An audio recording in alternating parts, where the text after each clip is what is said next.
Ustadz, bagaimana tentang berisyarat tangan dalam tasyahud? Alhamdulillah wassalatu wassalamu ala Rasulillah wa ala alihi wa sahbihi wa mawala.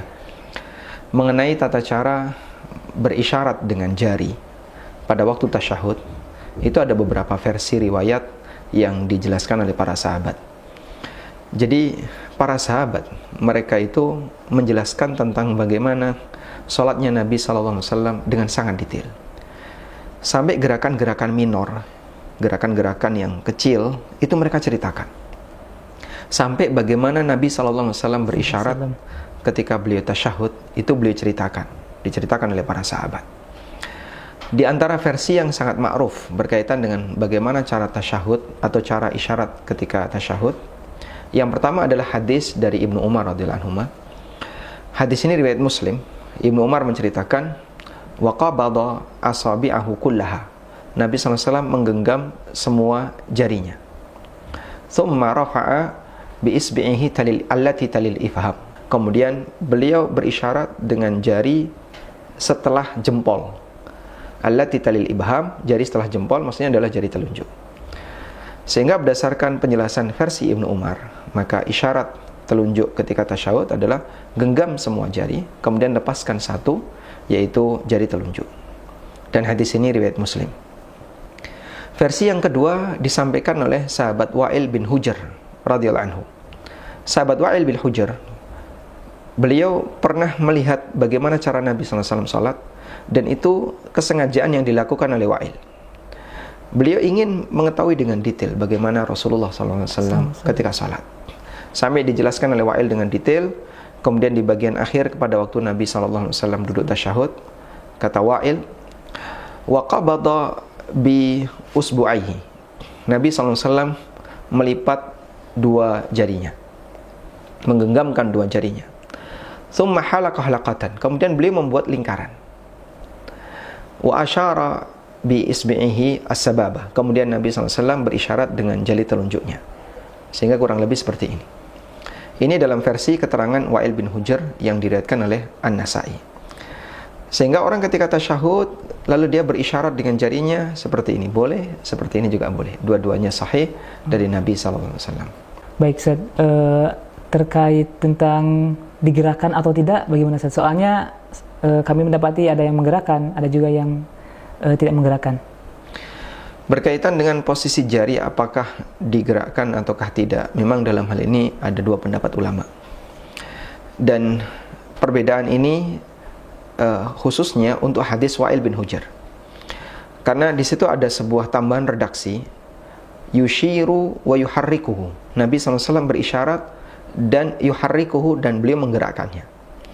Nah, tambahan wa yuharrikuhu ini apakah tambahan yang sahih ataukah termasuk di antara tambahan yang syadzah, tambahan yang tidak benar, yang dia menyalahi keterangan yang sahih? Dalam hal ini ulama beda pendapat dalam menilai. Sebagian menilai bahwasanya tambahan ini adalah tambahan yang sahih, yang mereka sebut dengan ziyadatus thiqat. Jadi ceritanya, ada banyak perawi yang menyampaikan hadis Wa'il bin Hujr. Dari sekian banyak perawi itu, kurang lebih ada 15 yang menyampaikan bahwa Nabi SAW berisyarat dengan jari telunjuk beliau tanpa menyebutkan kalau beliau menggerakkannya. Tapi ada satu perawi yang bernama Zaidah bin Qudamah yang beliau mengatakan Nabi SAW yushiru wa yuharriku. Rasulullah SAW berisyarat dan beliau menggerakkannya. Nah, tambahan Zaidah bin Qudamah ini apakah bisa dinilai sebagai tambahan yang sahih ataukah tambahan yang statusnya syadzah? Kalau dia disebut sebagai tambahan yang sahih, diistilahkan oleh para ulama dengan ziyadatus thiqat, tambahan dari perawi yang thiqah, perawi yang terpercaya. Tapi kalau kemudian dia dianggap sebagai hadis yang dhaif, tambahan yang syadzah, karena status Zaidah bin Qudamah dibandingkan sekian belas perawi, beliau kalah dalam hal ini nilai kekuatannya, sehingga statusnya sebagai riwayat yang lemah. Intinya dalam hal ini ada perbedaan pendapat, dan ini merupakan perbedaan pendapat yang muktabar. Artinya orang mau berpendapat dengan pendapat A atau mengikuti pendapat B, dalam hal ini masing-masing dikuatkan oleh ijtihad. sehingga kita bisa saling toleransi dalam hal ini. Wallahu a'lam. Masya Allah, barakallahu fikum Ustaz. Untuk yang satu ini Ustaz, pertanyaan cukup menarik karena berkaitan dengan yang Ustaz jelaskan. Ada yang cukup viral Ustaz, salah satu tokoh dari partai politik, tim suksesnya, beliau jadi mengkampanyekan tim suksesnya ini dengan mengisyaratkan 2 telunjuk sebagai isyarat di dalam sholat Ustaz. Bagaimana Ustaz tentang hal ini Ustaz, pendapat Ustaz? Jadi ketika sholat isyarat jarinya begini? Ya, kurang lebih seperti itu. Masya Allah.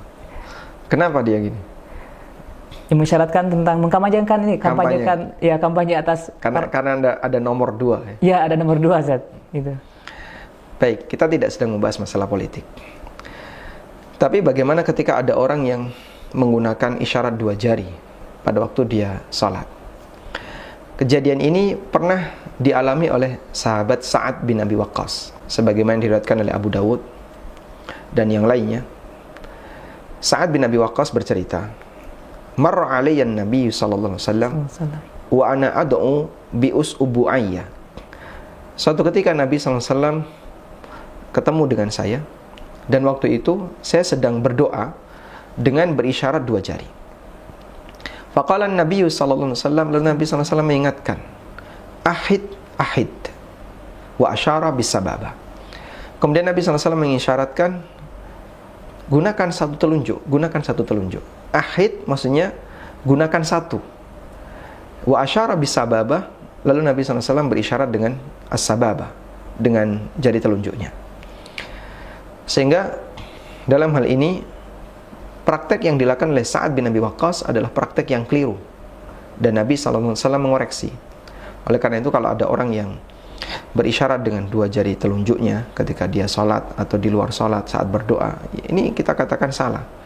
Sehingga yang benar adalah dia harusnya berisyarat dengan 1 jari telunjuk.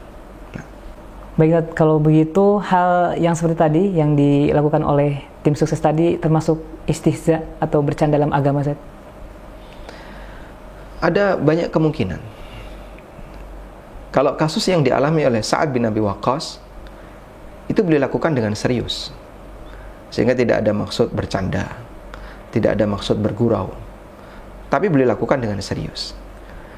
Dan ketika itu beliau keliru, beliau salah dalam posisi serius, tidak disalahkan, artinya tidak dinilai sebagai hal yang berstatus dosa.